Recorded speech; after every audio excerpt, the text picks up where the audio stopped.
Bonjour à tous, aujourd'hui on va parler éclairage sur un vélo électrique. Ce vélo électrique, je l'ai converti, c'était un vélo mécanique à la base, et dans une précédente vidéo, je l'ai reconverti, enfin, il était déjà électrique en vrai, il était déjà électrique, et je l'ai reconverti avec un kit ici, Yoast Power. Le gros inconvénient de ce kit, c'est que le contrôleur, qui est dans cette petite sacoche, n'a pas de sortie pour l'éclairage.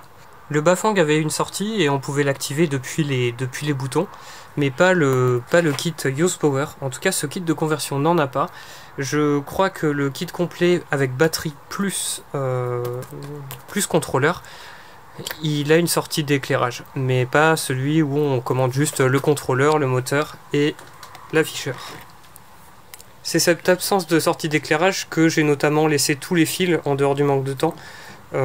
Et que j'étais pressé que ça tourne, que j'ai laissé tous les câbles ici pendouillés. Vous avez ici les connecteurs pour les freins, la gâchette d'accélérateur ici, et je les avais laissés exprès à l'air. Donc c'est pas très gênant, mais je vais vous montrer pourquoi. Si ça se trouve, le contrôleur à l'intérieur, il y a des sorties qui sont déjà prévues, prêtes à ça, mais j'ai tout simplement pas envie de le démonter et faire péter la garantie. Je vais préférer une autre solution. Mon éclairage fonctionne en 6 volts parce que c'était les lampes les plus économiques à acheter et ça faisait exactement le même travail. Les lampes qui sont faites pour vélo électrique, où il y a marqué vélo électrique dessus, où ça monte jusqu'à 44 volts, elles sont vraiment très chères. Je les trouve vraiment très chères. Donc il y a cette lampe ici, AXA, qui est vraiment pas mal. C'est un modèle qui est bien. Alors si vous le démontez pour faire passer vos fils à vous, comme j'ai fait là, il faudra recoller. Cette lampe avant, je vous la recommande pas, ça doit être une 20 luxe et elle suffit pas pour éclairer suffisamment devant. Surtout que maintenant il y a les éclairages publics des villes, ils les coupent passer une certaine heure et c'est compliqué de rouler avec ça. C'est très bien pour être vu, mais c'est pas bien comme éclairage. Ça fait un faisceau rond et ce qui est pas franchement idéal pour l'usage de vélo. Concrètement, le but de l'opération est d'asservir l'éclairage sur l'allumage du kit électrique et non pas sur la batterie. Parce qu'il est tout à fait possible de partir pendant, vous rentrez, je sais pas, c'est un temps comme ici là, il y a plein soleil, vous passez sous des arbres, vous avez l'éclairage, c'est bien, et puis en plein soleil, vous oubliez d'éteindre la batterie, et ce pendant plusieurs jours. Ça peut arriver, je peux stocker mon vélo plusieurs jours comme ça, la batterie allumée sans avoir fait attention. Quand le kit est éteint, parce qu'il a un temps de power off d'extinction automatique, qui est de l'ordre de 5 minutes environ, et c'est pile ce qu'il nous faut. C'est-à-dire que si le vélo bouge et que je suis actif dessus, c'est très bien, les lampes restent allumées. Si je bouge plus et qu'il détecte plus d'activité, il s'éteint, ça éteint les phares.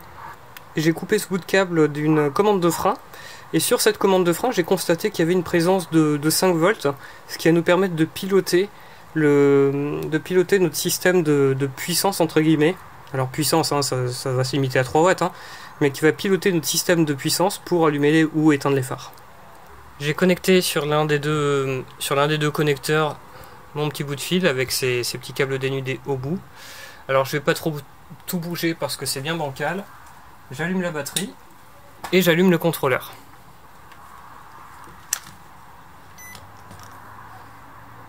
Et ici, entre deux fils, on devrait trouver en quelque part du 5 volts. Voilà, c'est ça. Donc c'est dans le sens inverse. Ça n'a pas l'air bien compliqué, ça a l'air d'être un rouge et un noir. Voilà, c'est exactement ça. Donc là, on a ce qu'il faut et on va pouvoir maintenant passer en atelier, enfin je veux dire à l'intérieur quoi. J'ai préparé le petit montage en dehors du vélo, donc ici au bureau. On a une alimentation, le petit circuit que j'ai préparé et une batterie externe et enfin de l'autre côté la charge, donc la lampe que j'ai enlevée du vélo afin de montrer le fonctionnement. Cette alimentation elle est programmée sur 15-16 volts, on peut même la mettre au maximum, on peut la mettre à 32 volts. Ici j'ai mon petit circuit, mon module d'abaisseur de tension et ici mon système de déclenchement. mon système d'asservissement, celui qui sera pour le contrôleur, pour interfacer le contrôleur à ça. Pour des raisons de praticité, j'ai décidé de prendre ma batterie externe plutôt qu'aller courir jusqu'à la prise. Donc l'essentiel c'est que ça fasse 5 volts, ce qui est le cas par défaut en USB, tout basique. Donc je prends ma batterie externe, ici j'envoie mon 5 volts dans ce petit optocoupleur qui lui fait activer mon circuit de régulation. Et donc la sortie là à gauche c'est ma lampe. Et on voit bien en effet que ça consomme un petit peu. Ici quand je débranche, ça consomme plus rien, enfin plus rien. C'est pas visible par l'alimentation. Alors comment ça fonctionne en détail? Ici j'ai mon Asher, mon petit module Asher que j'ai acheté sur eBay, qui est basé sur le petit chip là, c'est un XL7015. Ce XL7015, il a une petite patte Enable. Je l'ai écrite ici. La première ici, Enable. Lorsque celle-ci est flottante ou à la tension d'alimentation en entrée, donc le input, alors le hasher s'éteint. A l'inverse, lorsque la pin Enable est collée à la masse, alors ça s'active. Le composant ici s'active. Pour effectuer ce pilotage, j'ai fini par opter pour un optocoupleur, ça rime. C'était la solution vraiment la plus simple, parce que au début j'ai pensé à un relais. Mais un relais, ça consomme vite 100 mA, voire plus. Donc c'est pas une bonne solution, et il y a des problèmes de retour de tension, et j'aime pas trop ça. Il y avait la solution aussi des transistors. J'ai un stock pas possible de 2N2222. Ce sont des transistors qui sont couramment utilisés pour des travaux de commutation comme celui qu'on veut faire. Cependant, leur tension entre le collecteur et l'émetteur n'était pas assez élevée. Moi, je voulais minimum avoir 42 volts. C'est quand la batterie est chargée. Minimum avoir 42 volts pour être tranquille. Et puis je me suis rappelé que j'avais récupéré un onduleur. Alors les onduleurs c'est pratique parce qu'ils ont beaucoup d'optocoupleurs. Ça typiquement c'est une carte d'onduleur, donc qui HS, je sais plus ce qu'il y avait, mais bon bref, j'en ai récupéré la carte. Ici on a des optocoupleurs. Et il y en a un petit peu partout, tout autour de la carte. J'en suis venu donc à faire le schéma suivant. Mon composant Asher XL7015, la pin Enable et la pin VIN, donc Voltage Input. J'ai mis une résistance de 10 kΩ par défaut pour qu'il soit tout le temps éteint. C'est-à-dire qu'il soit tout le temps désactivé tant qu'on ne lui dit pas l'inverse.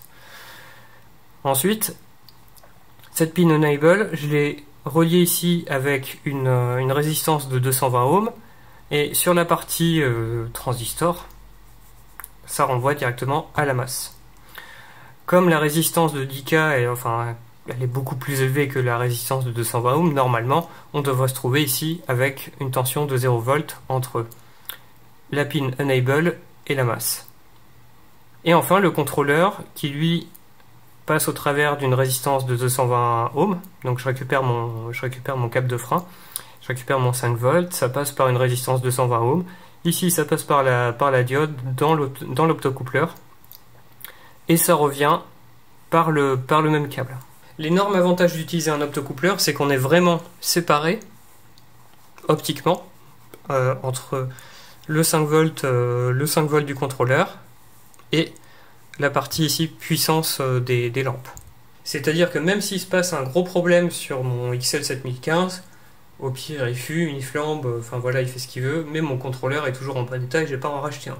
La prochaine étape de ce projet, ça va être d'adapter ça sur le vélo, à commencer par placer tout ça dans un boîtier, le fixer.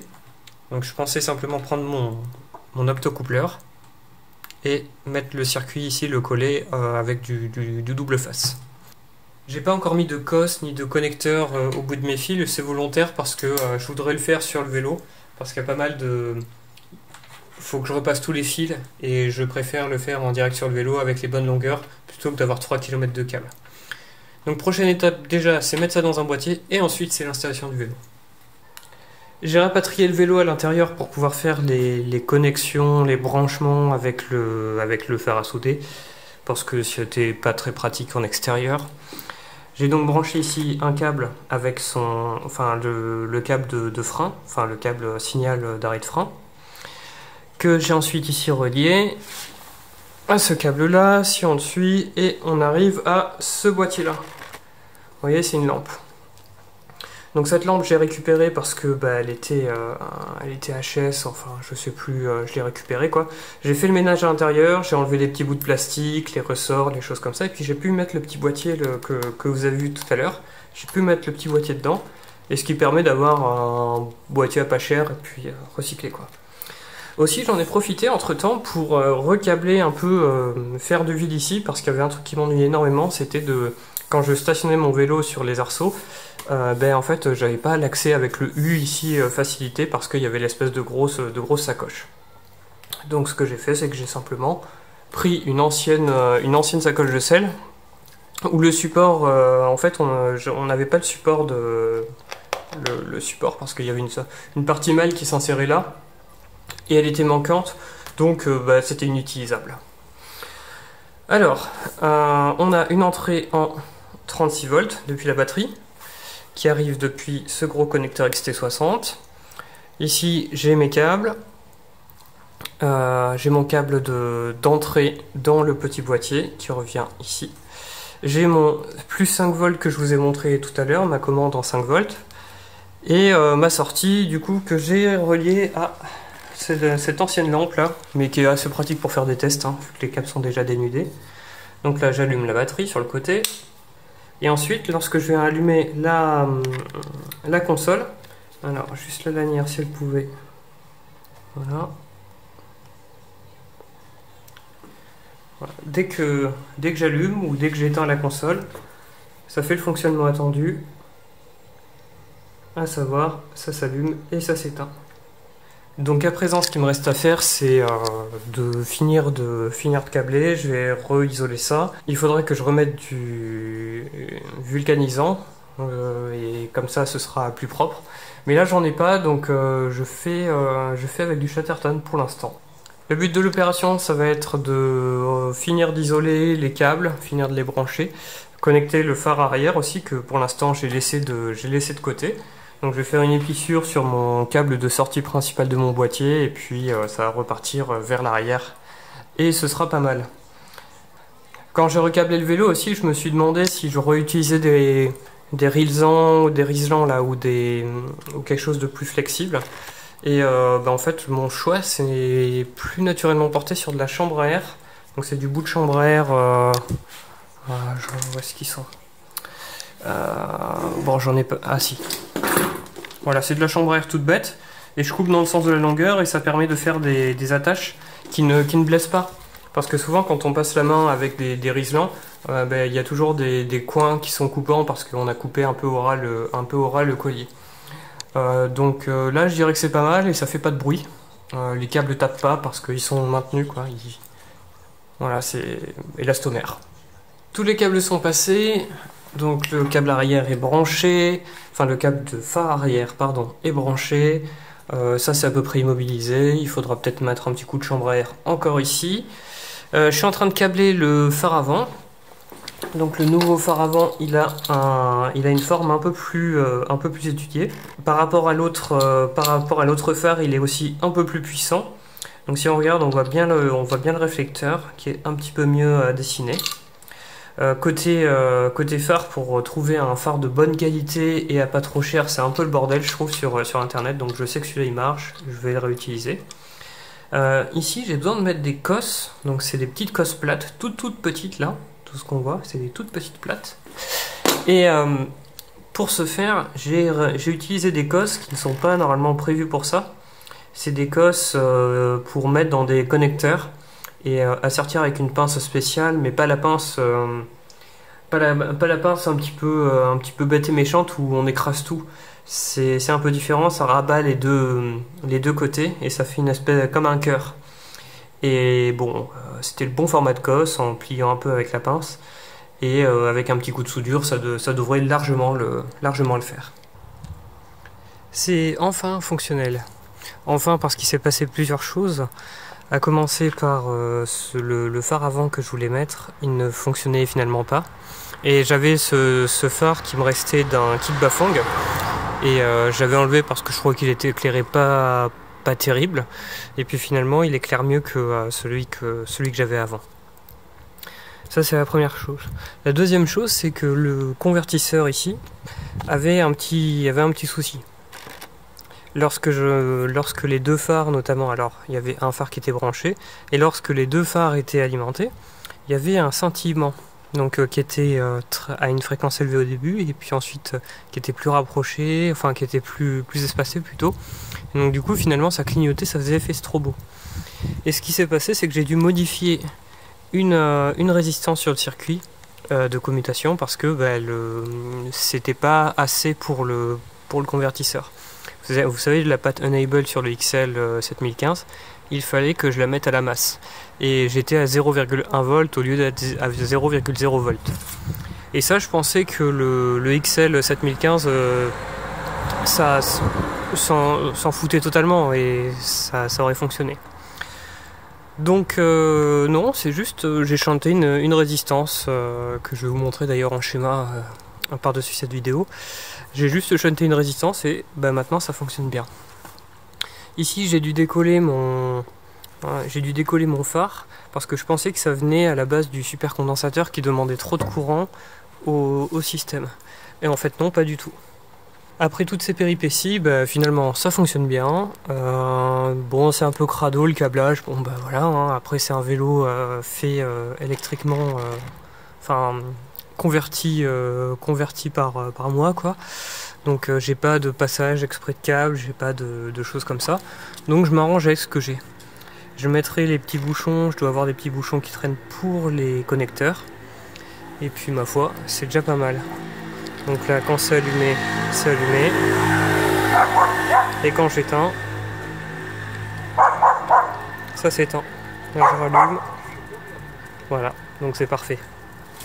Allez, merci d'avoir regardé la vidéo. À la prochaine.